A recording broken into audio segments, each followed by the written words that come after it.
Hello friends, welcome back to our channel. So friends, आज का जो हमारा टॉपिक है वो है उत्पत्ति के नियम अथवा परिवर्तनशील अनुपातों के नियम।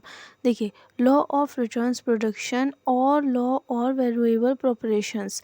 देखिए, अल्पकाल में जब एक फर्म उत्पत्ति के कुछ साधनों को स्थिर रखकर अन्य साधनों की मात्रा में परिवर्तन करती है, ठीक है, तब उत्पादन की मात्रा में जो परिवर्तन होता है उन्हें उत्पत्ति का नियम कहते हैं। देखिए, इसका मतलब ये है कि अल्पकाल में यानी कि कम समय में जब कोई भी फर्म, कोई भी फैक्ट्री उत्पत्ति के कुछ साधनों को स्थिर रखकर, यानी कि उसके कुछ साधन, जैसे कि आप मशीनरी मान लीजिए, मशीनरी को स्थिर रखती है और अन्य साधनों की मात्रा में परिवर्तन करती है। अन्य साधन जैसे कि आप कुछ भी मान सकते हैं, लेबर मान लीजिए, लेबर को कम करती है या ज़्यादा करती है, ठीक है।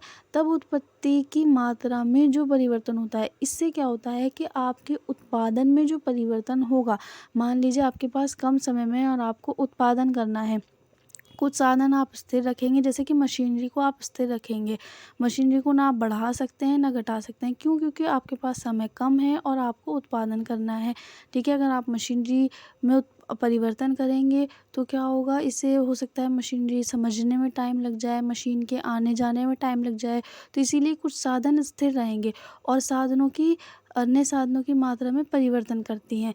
जैसे कि लेबर आप क्या करेंगे, घटा देंगे या फिर लेबर आप बढ़ा देंगे। तो इन सभी परिवर्तन से उत्पादन की मात्रा में जो परिवर्तन होता है उसे हम उत्पत्ति का नियम कहते हैं, ठीक है।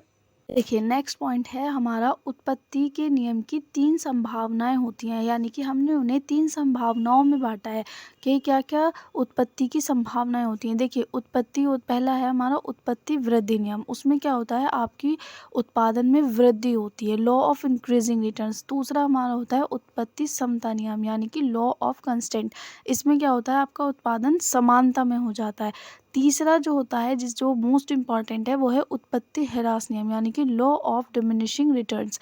इसमें क्या होता है, जब आपका उत्पादन में वृद्धि होती है, फिर उसके बाद एक स्टेज पर आकर वो समान हो जाता है, उसमें समानता आ जाती है।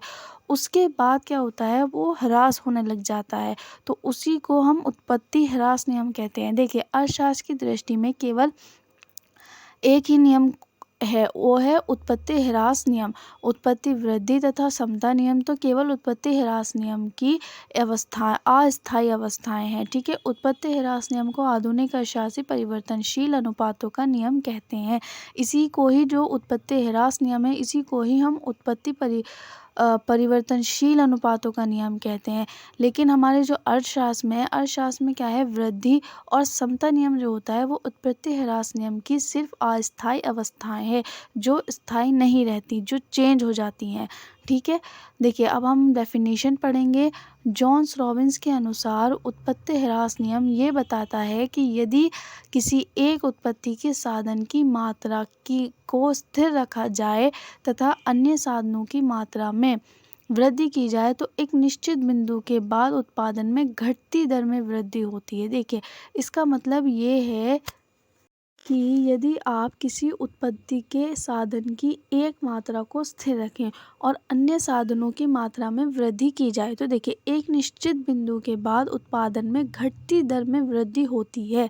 देखिए, अब आप सब सोचेंगे कि भाई, साधनों की मात्रा में जब वृद्धि हो रही है तो उत्पादन में घटती दर में वृद्धि कैसे होगी। देखिए, इसका मतलब ये है कि जब आप उत्पत्ति के साधन में कुछ साधन स्थिर रखते हैं और कुछ साधन में वृद्धि करते हैं, तो इससे क्या होता है, उत्पादन में तो वृद्धि होती है, लेकिन क्या होता है कि उत्पादन की घटती दर में वृद्धि होती है। देखिए, इसका मतलब ये है, जब आप किसी एक चीज़ को बहुत ज़्यादा यूज़ कर लेते हैं तो कभी कभी ऐसा होता है हम लोग बोर हो जाते हैं, कभी कभी ऐसा होता है हमारी चॉइस चेंज हो जाती है, तो क्या करते हैं, हम उस चीज़ का यूज़ करना थोड़ा कम कर देते हैं, ठीक है। तो इससे क्या होता है कि उस उत्पादन पर इफ़ेक्ट पड़ता है, तो उससे क्या होता है कि उसकी जो उत्पादन की घटती दर है उसमें वृद्धि हो जाती है। जो चीज़ आपकी घट रही है तो वो घटती चली जाती है, तो वो घटने से क्या होता है, उसमें वृद्धि हो जाती है, उसकी घटने की संख्या में वृद्धि हो जाती है, ठीक है ना। अगर आपको वीडियो अच्छी लगी हो so please like, subscribe and share. Thanks for watching.